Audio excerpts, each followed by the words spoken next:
Bonjour tout le monde, je vous souhaite la bienvenue dans mon univers. Alors aujourd'hui, je voulais d'abord commencer par vous remercier pour votre fidélité et vos gentils messages. J'ai eu envie de vous proposer de découvrir un nouveau tarot qui est le Lisboa Tarot, donc le tarot de Lisbonne de Bess Selonen. C'est elle qui a fait aussi un tarot qui s'appelle The Guardian Tarot. C'est un tarot avec des personnages en forme d'arbre où ils n'ont pas de dieu.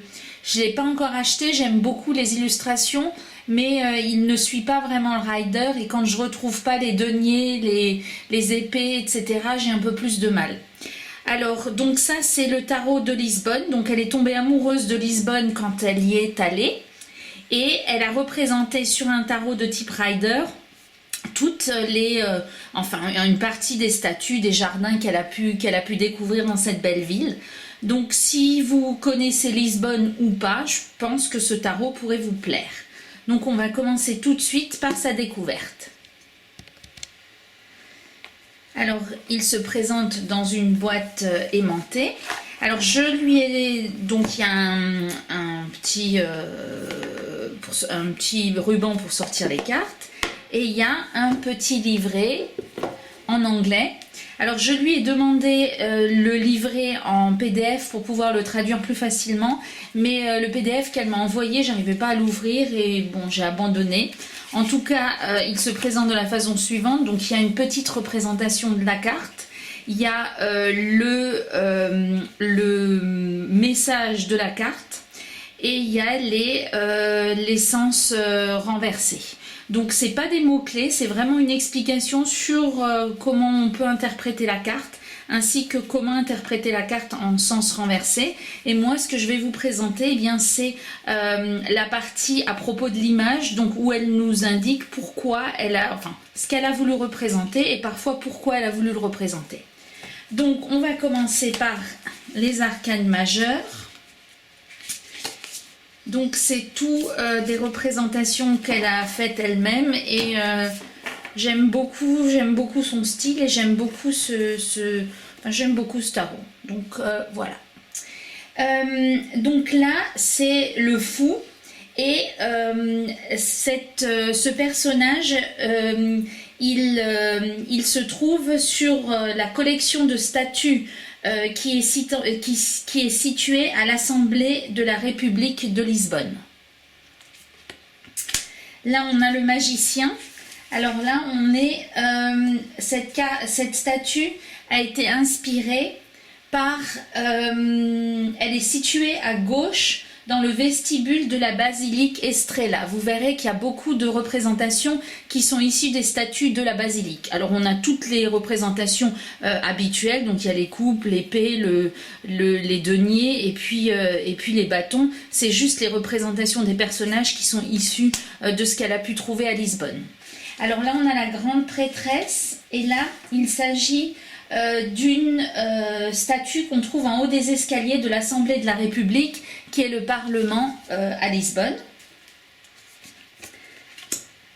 La statue de l'impératrice, elle est située dans le parc à côté du Mercado da Ribeira, qui abrite d'un côté des vendeurs de produits bio et de l'autre côté les 20 meilleurs restaurants de Lisbonne, qui est aussi appelé le Time Out Market. Alors quand vous irez à Lisbonne, si vous y allez, bien vous pourrez aller voir les différentes statues dont elle a fait les représentations. Là on passe à l'empereur. Donc cette carte a été inspirée par une statue de Francesco Sá de Meneses, qui était un poète des plus remarquables à l'époque. Et c'est l'une des premières cartes qu'elle a créées parce qu'elle avait été frappée par le regard intense qui sortait de cette statue.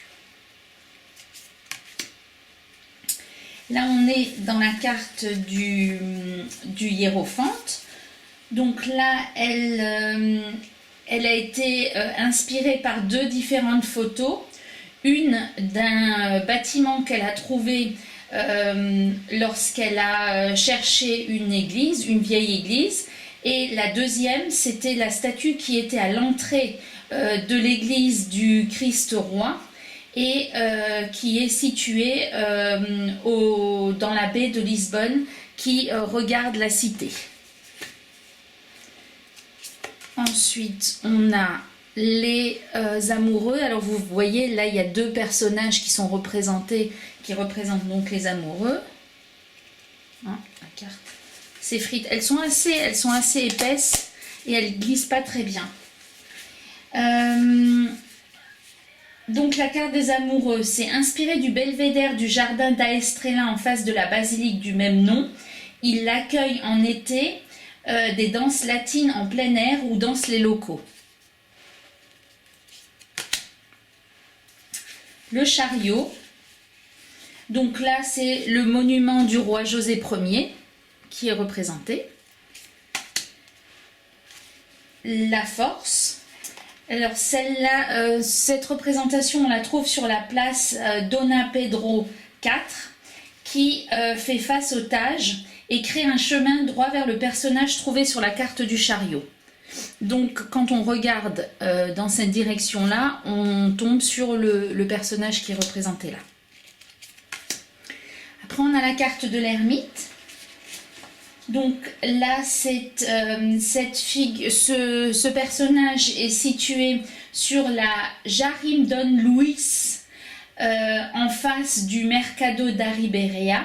Et en le regardant de dos, avec sa courbure du dos, elle avait l'impression qu'il portait la sagesse et qu'il fallait l'écouter. C'est pour ça qu'elle l'a représenté de dos, cette ermite. La roue de fortune. Alors là, c'est un portail décoratif en fer forgé qui est dans l'entrée principale de la basilique d'Aestrella. La justice. Là, le personnage central est situé sur le fronton de l'Assemblée de la République et du Parlement. Le pendu. Donc, dans une ruelle de quartier calme, avec une série d'arches avec des plaques signalétiques indiquées José Antonio Pereira, avril 1805. C'était une région autrefois située en front de mer qui a depuis lors été remplie. La carte de la mort. Donc là il s'agit... Ah, j'ai oublié de vous dire que pour le pendu, elle a choisi cette carte, cette représentation-là, parce que comme le pendu, elle a l'impression que cette partie de la ville est figée dans le temps. Donc la carte de la mort, là il s'agit d'un relief sculpté au-dessus de la porte principale de l'église Saint-Paul.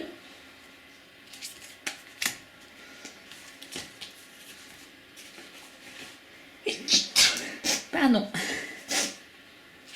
Avec ce temps, on prend rapidement froid. La carte de la tempérance. Alors cette carte a été inspirée d'une statue qui se trouve au pied du monument Dos Restauradores. Et l'auteur a replié les ailes et baissé les bras pour aider à transmettre l'énergie nécessaire à la carte.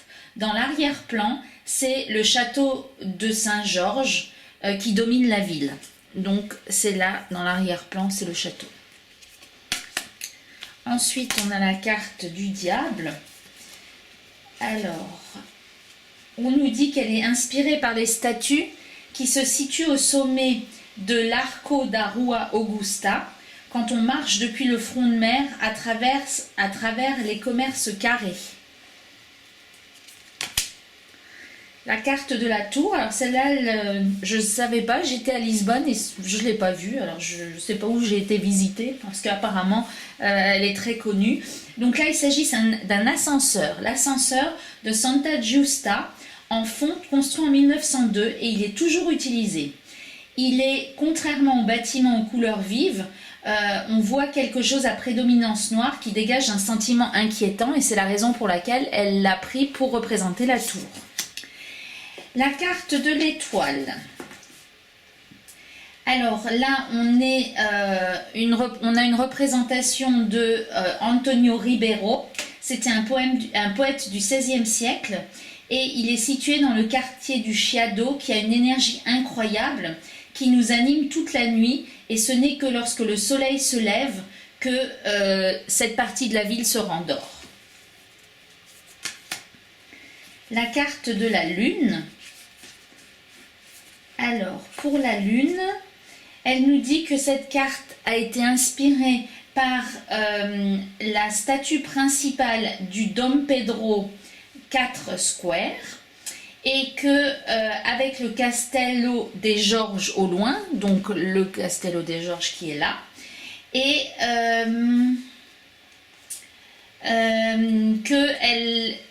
qu'elle l'a choisi pour la carte de la Lune parce qu'il y avait un conflit de choix, car dans toutes les directions, des expériences incroyables vous attendent.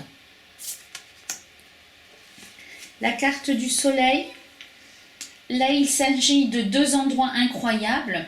Le Soleil accroche dans l'abside de la basilique d'Aestrella et l'enfant se tient au jardin Dom Luis à côté du Mercado da Ribeira.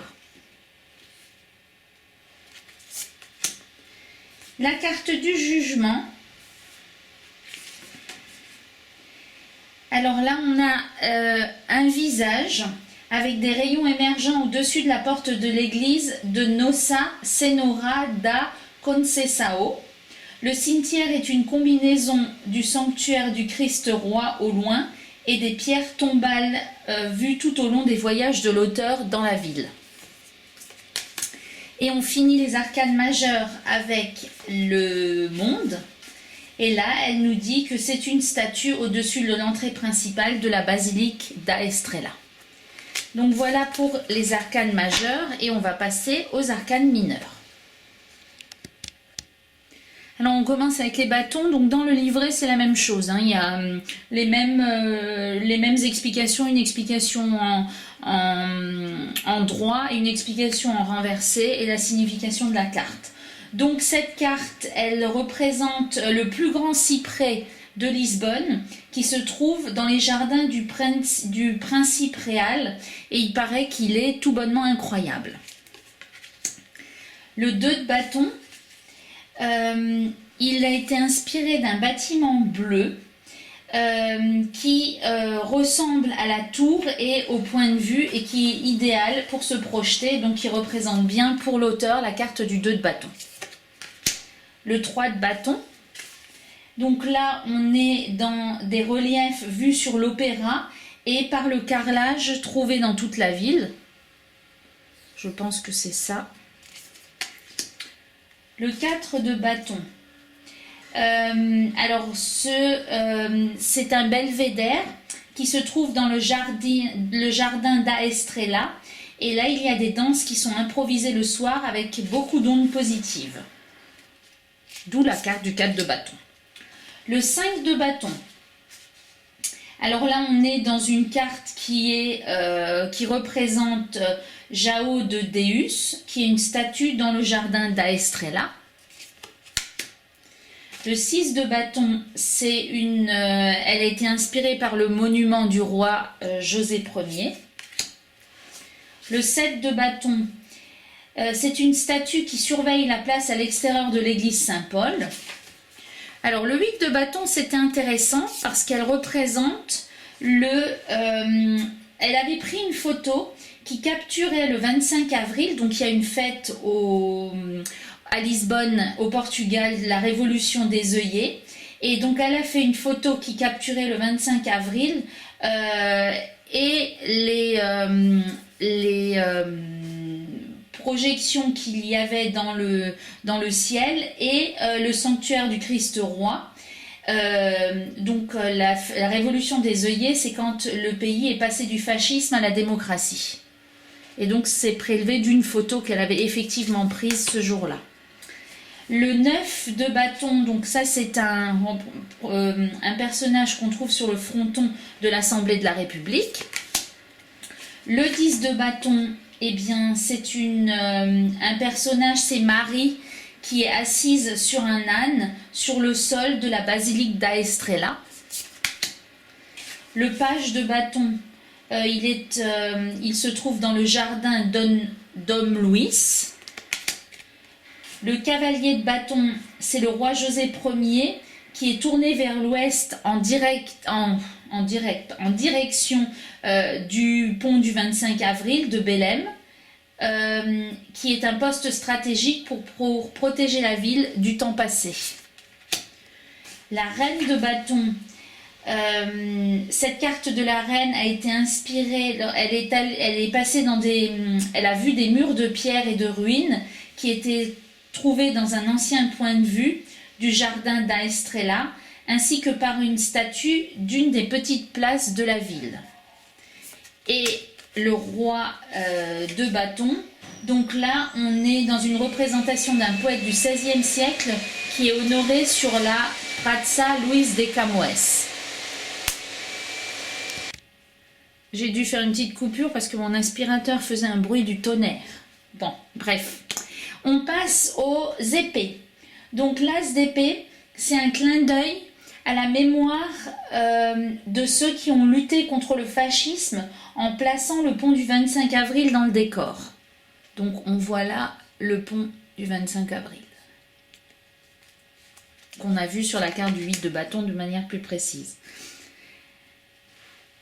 Donc celui-là, il me fait toujours penser au chanteur américain, et voilà, maintenant ça me revient plus. Bon, voilà. Donc ça, c'est une statue qu'on trouve à l'extérieur du jardin d'Aestrella, dans un rond-point, et qui est intitulée Pedro Álvares Cabral Monument. Le 3 d'épée. Donc là, elle a été intriguée par un élément décoratif en fer forgé en forme de cœur qui a été trouvé un après-midi alors qu'elle se promenait dans les rues de Lisbonne. Le 4 d'épée. Donc là, du côté droit du fronton de l'Assemblée de la République, elle a trouvé cette représentation. Et elle nous dit que l'expression traduit à l'épuisement auquel on est confronté quand on veut réparer le mal. Le 5 d'épée. Donc là, on est dans le jardin du 9 avril. C'est le parc qui surplombe la baie et le pont du 25 avril. Le 6 d'épée. Donc là, on est dans une marina sous le pont du 25 avril. Donc ce pont commémore la révolution des œillets lorsque l'armée s'est soulevée contre le dirigeant fasciste et a fait avancer le Portugal vers la démocratie. Le 7 d'épée. Donc ça, elle a trouvé cette représentation sur un morceau de carrelage peint à la main, trouvé sur le côté d'un bâtiment, et elle l'a allié à une photo d'une soirée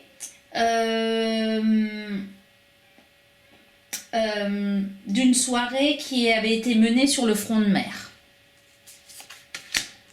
Le 8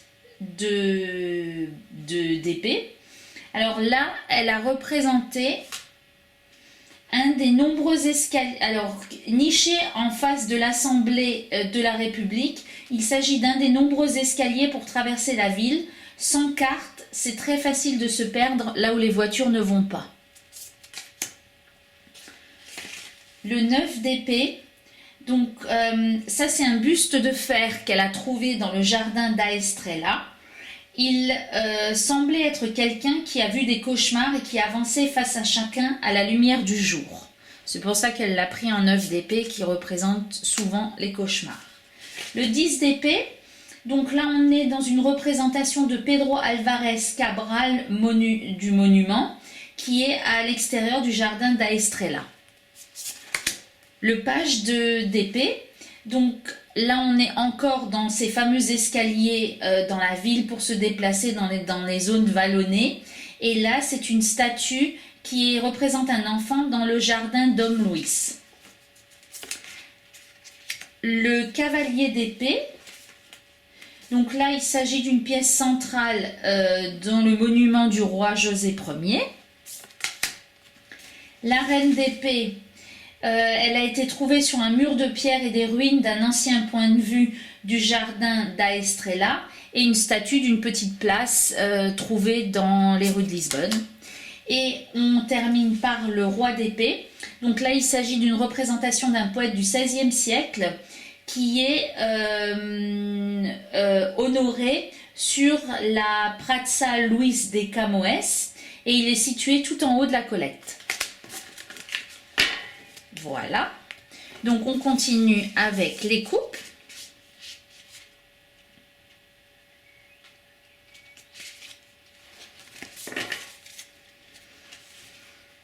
Alors, l'as de coupe. Là, il s'agit d'une fontaine qui est à l'extérieur de la ville. Et elle l'a choisie parce qu'elle semblait enflammer les passions pour ce qui est beau. C'est pas commun non plus une fontaine avec une partie avec du feu. Le 2 de coupe. Donc là, il s'agit d'un pilier avec des motifs décoratifs dans le jardin Dom Luís. À l'intérieur de la boule au sommet, un lion de la sculpture donc du jardin Dom Luís. Donc il est là, le lion à l'intérieur de la boule. Le 3 de coupe, c'est une représentation du jardin da Estrela. Le 4. Alors, cette carte a été inspirée par une statue qui se trouve au pied du monument dos Restauradores. Le 5. Alors là, il s'agit d'une collection de statues sculptées ensemble, mais une fois séparées, leur impact est toujours ressenti. Donc a priori, il y aurait plusieurs statues du même type qui seraient à plusieurs endroits dans la ville, mais qu'on voit qu'elles ont été sculptées ensemble. Le 6 de coupe. Donc là, la carte a été inspirée par des statues qui se trouvent dans la basilique da Estrela.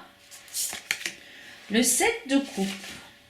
Alors là, on est encore sur ce fameux pont qui ressemble un peu au pont de San Francisco, donc du 25 avril, qui a reçu son nom de la date en 1974 où l'armée s'est soulevée contre le leader fasciste. C'est un clin d'œil à ceux qui représentaient les rêves et les aspirations de ceux qui ont suivi. Le 9 de coupe. Donc, le long de la colline, avant de descendre à la Praça Dom Pedro, dans l'escalier, il y avait une femme sans abri qui mendiait et qui voulait quitter sa vie. Et donc, elle a voulu représenter cet escalier. Et au loin, elle nous dit qu'il y a le château de São Jorge. Le 9 de coupe. Donc là, il s'agit d'un vestige de la période Art Nouveau qui a été intégré dans le mur d'un bâtiment. Elle a voulu en faire l'expression calme et confiante du village. Le 10 de coupe. Alors là, c'est une sculpture qu'on retrouve dans le jardin São Bento. Le page de coupe. Il est situé à l'extérieur de la Santa Casa da Misericordia. Le valet. Donc ça, c'est encore un monument du roi José Ier. La reine de coupe, alors elle se trouve dans l'Assemblée de la République et représente le bâtiment à droite de la figure et est représentée dans le bâtiment à droite de la figure en arrière-plan. Non, je vous raconte n'importe quoi. Elle se trouve dans l'Assemblée de la République et qui est le bâtiment qui est représenté en arrière-plan, à droite de la figure en arrière-plan. Donc là, derrière, il y a un petit bâtiment. Et le roi de coupe, donc là, c'est une statue qui était sur une petite place en dehors du Santa Casa da Misericordia. Et on va finir avec les pentacles. Donc là, on a l'as. Alors là, il se trouve dans l'Arco da Rua Augusta, en face de la Piazza do Commercio. Et il regarde, donc on peut regarder à cet endroit-là vers l'intérieur de l'arche, vers la Piazza da Commercio, et qui mène au fleuve du Tage. Le 2 de Pentacle. Là, il s'agit d'une figure qu'elle a trouvée dans l'Arco da Rua Augusta.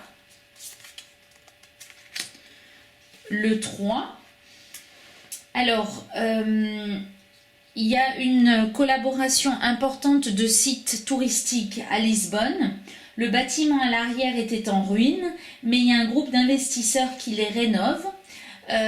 L'homme de droite est Saint-Joseph, qui est dans la basilique d'Aestrella, et l'homme en vert est un poète du XVIe siècle. Le 4. Là, il s'agit d'une statue qui se trouve à gauche de la porte principale de la basilique d'Aestrella. Le 5. Alors, cette carte a été inspirée encore par la basilique d'Aestrella de l'extérieur et une des statues qui était présente à l'entrée. Le 6. Donc là, elle l'a vu dans une rue qui se situe au milieu d'un étang dans le jardin d'Aestrella, et il lui manque une main à cette statue, mais dans sa description, elle est quand même décrite comme ayant des mains généreuses. Donc elle voulait le préciser. Le 7. Donc là, l'auteur a été enchanté par l'effet du jaune chaud avec la porte rouge au bout, et c'est la raison pour laquelle elle a décidé de la représenter comme un 7 de pentacles. Le 8. Alors le 8, donc là on est dans une statue qui se trouve sur le fronton de l'Assemblée de la République, mais même vue de loin, elle était frappée par la minutie qui se dégageait de cette statue. Je pense que c'est pour ça qu'elle l'a choisi pour le 8 de Pentacle. Le 9. Donc là, on est dans un personnage qui a été trouvé sur le sol de l'Assemblée de la République. Le 10. Alors, la famille sur le fronton de l'Assemblée de la République, ce qui représente le lien portugais avec la protection de la famille, et l'arrière-plan représente des arches de la ville. Le page, il veille sur ceux qui s'approchent de la basilique d'Aestrella. La verdure provient des arbres du jardin d'Aestrella en face de l'église. Le cavalier. Donc là, il a été inspiré par le monument du roi José Ier qui se trouve devant l'Arco da Rua Augusta. La reine, qui ne ressemble pas vraiment à une reine, je ne sais pas ce que vous en pensez. Bon. Elle a été trouvée dans le jardin Dom Luis, à côté du Mercado da Ribeira. Et on finit avec le roi de Pentacle qui est très imposant. Et lui, il se situe à droite de l'Assemblée de la République. Il s'agit de José Estevão Cola de Magalhães, qui était un orateur politique réputé au XIXe siècle. Voilà. Encore une petite présentation. J'espère qu'elle vous aura plu. Vous me faites vos retours en commentaire si ça vous a plu, si les images vous plaisent. Voilà, ça change un petit peu parce que je ne l'ai pas vu beaucoup celle-là dans les présentations. J'espère que ça vous aura plu. Je vous dis à bientôt.